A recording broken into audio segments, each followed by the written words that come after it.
a question from Pulkit Agrawal, and Pulkit asks, organic link building, according to me, is one of the most difficult tasks for SEOs.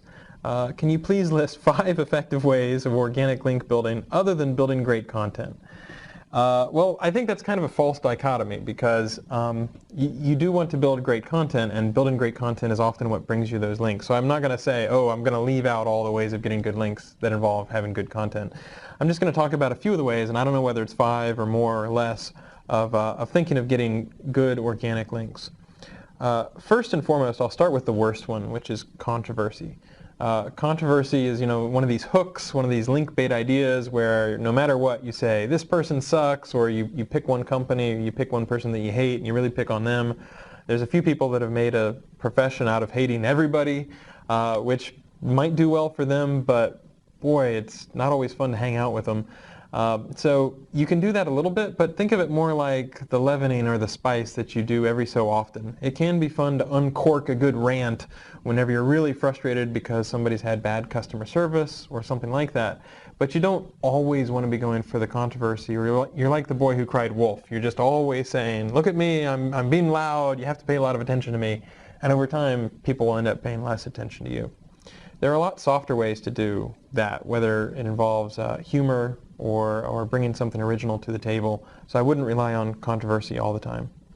One of the best ways to get links is to participate in the community. And I'm not talking about signing up and spamming a bunch of blogs or forums, but rather showing up, and a good example is answering questions. If you have something of worth, some value that you can add by saying, hey, you know what, I know the answer to this. This is how you configure htaccess to do a 301 redirect. Somebody appreciates that, and somebody will remember that you answered their question, and they'll be more willing and more receptive to link when you realize, oh, that's their site. They have a whole pile of interesting articles about how to do good things with 301 redirects or htaccess. So I think participating in the community, answering questions that help other people can be a big way to do it. Going back to what is building great content, but is still super important, original research. To this day, if somebody does even a little bit of work to dig into a subject, they're a lot more likely to get links. So one of my favorite examples is Danny Sullivan compared how well different webmail services were able to de-spam his inbox. And all he did was, for like a month or so, compared how much spam he got and what the false positive rate was. He got good data out of it, which he then blogged, and a lot of people linked to that. Just earlier today, for example, Google released Google Public DNS, which is a DNS server that anyone, anywhere around the world can use, so it's public for everyone. And there was a guy, manu-j.com, I believe, who, rather than just read and rehash the blog post, took it and tested out OpenDNS versus his ISP's DNS versus Google Public DNS. And he found out that we were especially good for international domains, where sometimes DNS resolvers are a little bit slower. Just that original research makes it that much more likely that I will link to him, he'll stick in my mind, all those sorts of things. So original research can really make a big difference. Newsletters, if you have people already coming to your blog, make it a little bit easier for that sort of information or article to show up in their inbox, because then that can drive traffic and drive conversions. Social media, participating on a forum or a blog is one thing, but then participating on Twitter or FriendFeed or Facebook can be another great way. Think about where people spend their time. If they spend 5 hours a day on Facebook, then maybe you should spend some of your time on Facebook, because getting to know those people can pay off in lots of ways, not just links.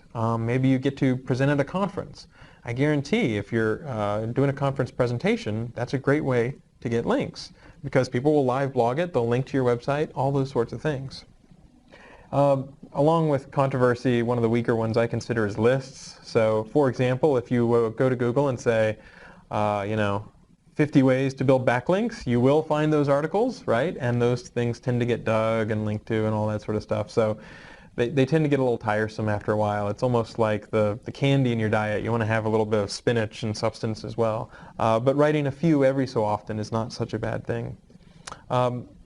Good piece of advice, which I was talking about this question with my cameraman Wiz before this, get a blog. and establish yourself as an authority, right? There's no excuse for a company these days not to have a blog, and for most people to not have a blog, because you don't have to update them all the time, and if you want to, you can use Tumblr or Posterous or something where you don't have to maintain the software. But it's really not that hard to do. If you see a funny picture or something like that, you post it on your blog, you can get a lot of links very quickly. More likely, you'll probably use your blog to establish yourself. It's your online business card, your profile, and you can use that to project how you want to be on the internet. So just building that up as a resource of good articles. Another good example is how-tos and tutorials. So I recently, a while ago, had to figure out how to change the default printer in Firefox on Linux. And when I was done, I said, okay, I'm going to write down those steps so that I can remember it, but more importantly, the people searching for it can remember it. And even if you don't get a ton of links to that post, sometimes you don't need a ton of links. Sometimes that long tail content is enough where the other people who are searching for it will find you, even if you only have 2 or 3 links to it. So it's not always about links. It can sometimes be about having a resource that nobody else in the world has. Talking about resources, another thing you can do is run a service that people find really useful, or even make a product and release it for free, or give it to the community. So a Firefox extension or a Chrome extension, something that improves your Apache experience or makes things easier for WordPress plugins, stuff like that. Services are good because people will come to you to try things out, but open source is also fantastic because then people can download it. They're grateful that they got something for free. So you can do the work once and then lots of people downstream can be grateful, and some of those people will link to you. Another good piece of advice, try to make sure that your site has good site architecture. You'd be amazed at how many people don't handle things like, can my site be crawled? Can my site URLs be bookmarked? And so can Google get to all the pages on my site? You might think it sounds remedial, but you'd be amazed at how many websites mess that up. So make it easy to link to your site or to individual pieces of content on your site, like individual blog posts. That's almost everything on my list, but I'll make one final one, which is make a few videos.